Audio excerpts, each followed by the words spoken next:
La primera edición de Robinson Crusoe apareció en abril de 1719. En solo 4 meses se publicaron 3 ediciones más. El libro fue traducido y ampliamente difundido en diversos países en el transcurso del tiempo. Además fueron apareciendo innumerables imitaciones, los Robinsones, en casi todos los países. Se supone que Defoe halló el modelo de su Robinson en el caso de un marino escocés, Alejandro Selkirk, que en 1704 riñó con el capitán de un barco pirata durante un viaje a la América Meridional. En septiembre del mismo año la nave se detuvo en las islas Juan Fernández, cerca de las costas chilenas, para aprovisionarse de agua, y Selkirk resolvió quedarse en tierra en aquella isla fértil, una vez hubo desembarcado cuanto pudiera necesitar para asegurar su subsistencia. Permaneció en la isla hasta febrero de 1709, cuando otro barco lo devolvió a Inglaterra. En su isla desierta, el náufrago Robinson se convirtió en un primitivo que debió rehacer los progresos obtenidos por la humanidad durante milenios. La vida de Robinson simboliza de este modo toda la historia cultural humana. Además de ser la novela del hombre civilizado frente a las fuerzas primitivas de la naturaleza, el Robinson Crusoe es también un himno al individualismo puritano. El protagonista Robinson es un perfecto puritano. Entre los objetos preciosos que logra salvar del naufragio figura una Biblia, consuelo en sus penalidades. Para dialogar con Dios, aquel solitario no siente ninguna necesidad de una iglesia organizada y este contacto permanente, sin intermediarios, le permite triunfar en su fe religiosa. Rasgo sobresaliente de esta novela de aventuras es su extraordinaria verosimilitud. He nacido en 1632 en la ciudad de York, de una familia acomodada que no era originaria de la región. Mi padre fue un extranjero procedente de Bremen que se estableció primeramente en Hull. Robinson Crusoe inicia el relato de su vida con tanta precisión de detalles y en forma tan poco novelesca que parece una autobiografía. En el transcurso de la obra, una serie de detalles sumamente preciosos tratan de inspirar al lector una confianza ilimitada. Y lo consigue, pese a varias contradicciones y errores secundarios debidos a una redacción precipitada. Durante más de 2 siglos, cada generación de adolescentes se ha visto reflejada en los rasgos de Robinson, viviendo con él en su isla desierta en compañía de su célebre Viernes. Realmente se trata de un libro que posee el don de la eterna juventud. Swift, el misántropo. En la infancia todos nos hemos apasionado por los viajes de Gulliver al país de los gigantes y el de los enanos, sin percatarnos siquiera de que este libro es una sátira feroz, rebosante de desprecio hacia el ser humano, hasta que al releer el libro en edad adulta adivinamos la verdadera intención de Swift y penetramos en el sentido de sus ataques. Jonathan Swift rivaliza con Daniel Defoe en el arte de presentar situaciones imaginarias en calidad de verdaderas a base de un estilo muy conciso y enriqueciendo su narración con un cúmulo de episodios que proporcionan al lector una impresión de absoluta veracidad. El muy veraz señor Lemuel Gulliver, según se refiere, puso a disposición de Swift el manuscrito de sus viajes. Swift se esfuerza desde el prólogo en presentar a su héroe como modelo de sinceridad. El propio Gulliver asegura al lector que en su descripción de viajes aprecia más la veracidad que cualquier otra cosa. Por la misma razón, apenas se molestó en embellecer el estilo, prefiriendo que hablaran los propios acontecimientos. Hubiera podido quizás, como hacen otros, entusiasmar al lector con relatos fantásticos e increíbles, pero prefiero presentar los hechos en forma tan detallada y sencilla como sea posible, pues mi primer cuidado y preocupación es ilustrar al lector, en vez de hacerlo pasar un rato entretenido. Los viajes de Gulliver. El viaje al país de los gigantes nos ofrece un excelente ejemplo de la exactitud con que el señor Gulliver nos describe detalles de naciones lejanas. Allá las moscas son tan grandes como alondras y las avispas como perdices. Gulliver ha podido matar 4 de estas avispas y las exhibe a los curiosos en diversos países de Europa.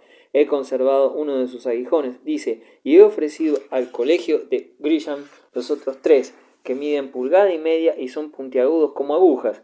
Gulliver es prodigio en precisiones semejantes. Swift no se permite más que una sola nota personal acerca de los escritos de Gulliver, como es costumbre en los viajeros. El autor describe las cosas casi con excesivo detalle. Por dicho motivo, el editor ha suprimido por propia iniciativa gran número de precisiones acerca de las circunstancias meteorológicas, marías, etc., aun a riesgo de disgustar al señor Gulliver. Disimula la sátira con mucha habilidad. Los hombres diminutos de Lilliput son ridículos en su vanidad, mezquindades e intrigas, aunque basta mirar a cualquier parte para observar el mismo espectáculo. Ahora bien, lo que a Gulliver le parece más sugestivo en Lilliput son los danzadores de cuerda, que evolucionan sobre un hilo de coser. No ejercen bien este arte más que los personajes intrigantes, quien poseen altos cargos y la categoría privilegiada en la corte. Phil Mapp, ministro de Hacienda, era el más famoso de los danzarines. Podía ejecutar sobre la cuerda tensa sorprendentes saltos que sobrepasaban por lo menos en 1 pulgada a los del resto de los habitantes del reino. Este Flimnap no era otro que un ministro de Jorge I, a quien Swift odiaba cordialmente.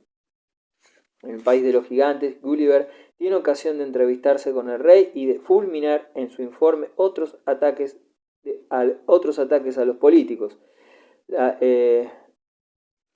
Lagado alberga una famosa universidad donde sabios de increíble imaginación se dedican a inventar cosas, a cual más absurda, como la cría de carneros sin un solo mechón de lana. Estas infelices criaturas, los profesores, han forjado el proyecto de inducir a los príncipes a que elijan sus ministros basándose en su inteligencia, cualidades y virtudes, y a inculcar, por otra parte, a los ministros una sincera preocupación por la prosperidad del Estado, invenciones y locas fantasías que es imposible puedan acudir a la mente de ningún hombre sensato.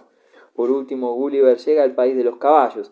En dicho país los caballos están civilizados y los hombres esclavizados, despreciados por sus embustes, caprichos y otros defectos repulsivos.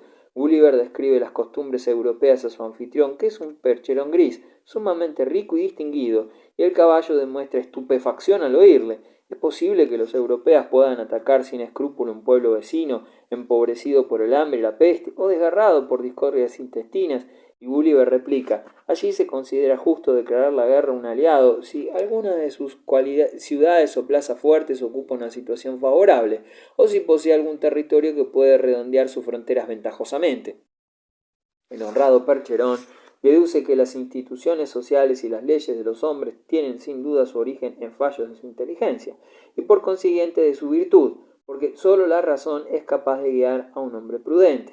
Datos biográficos sobre Swift. Ciertos datos biográficos explican en parte su desprecio por los ciertamente no muy admirables seres humanos. Swift nació en Dublín 7 meses después de la muerte de su padre, funcionario de la corona británica, que dejó a su mujer y a su hijo en la miseria.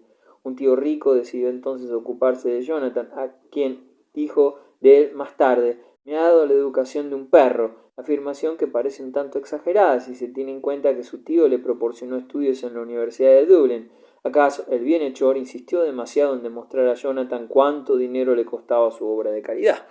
El muchacho fue estudiante mediocre, todavía menos disposiciones mostró para la vida práctica. Cuando un pariente de Swift, llamado Guillermo Temple, importante político, tomó al joven a su servicio en calidad de secretario, en realidad solo fue para favorecer a la familia.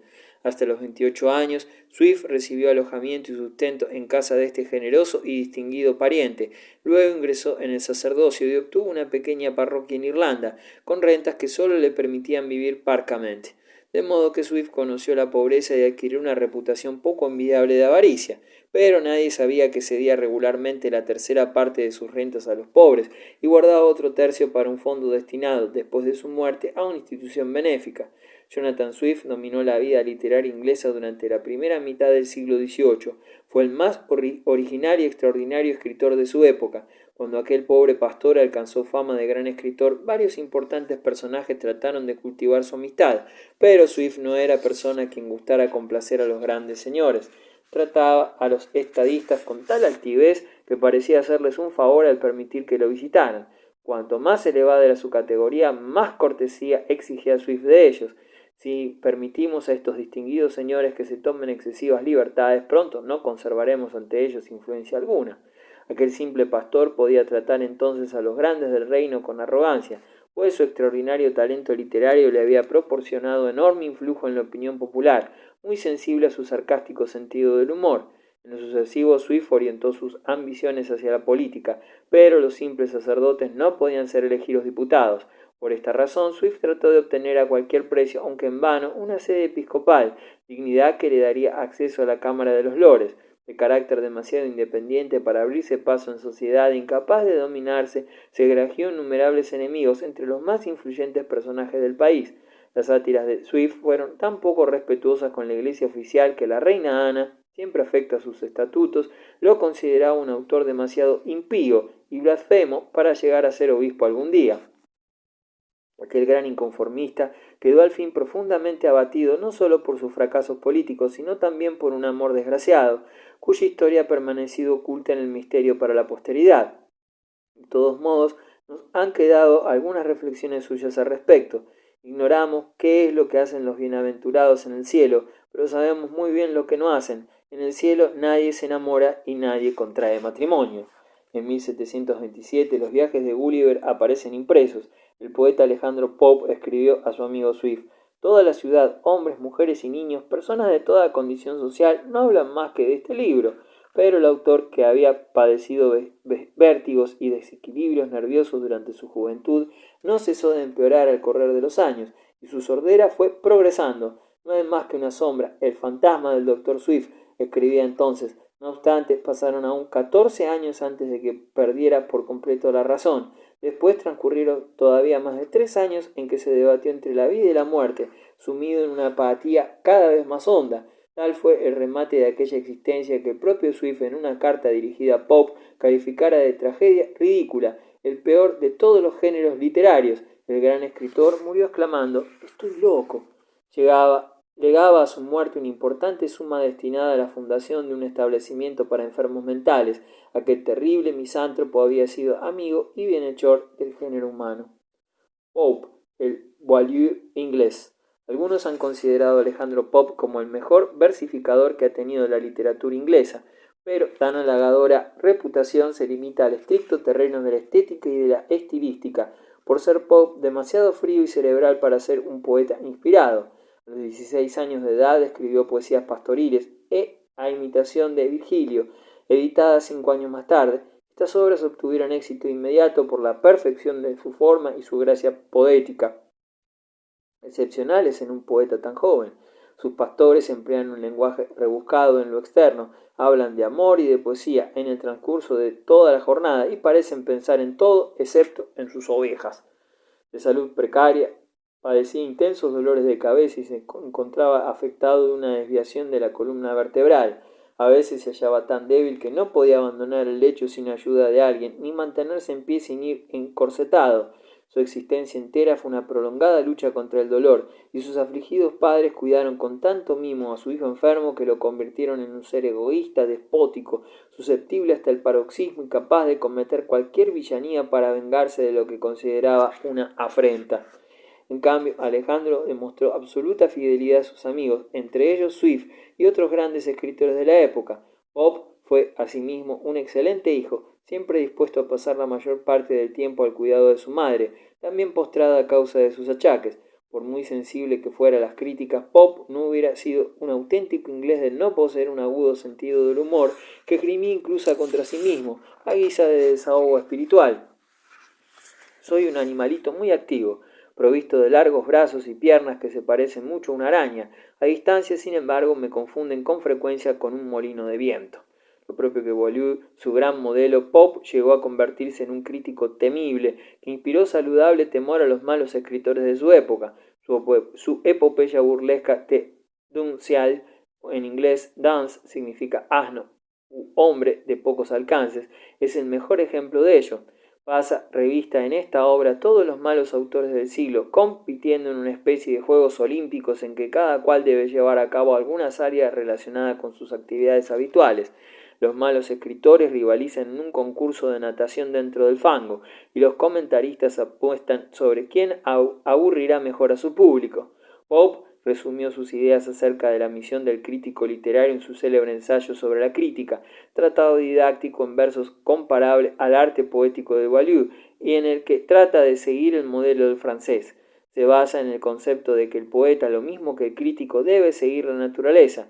En primer lugar, seguir la naturaleza y vuestro discreto dictamen sobre sus verdaderas normas, que son inmutables por sí mismas, que encarnan perfectamente los autores de la antigüedad clásica. Los admiradores de Pope ensalzan el poema hasta las nubes, mientras que algún crítico mordaz no lo considera más que un intento de poner en verso la tabla de multiplicar.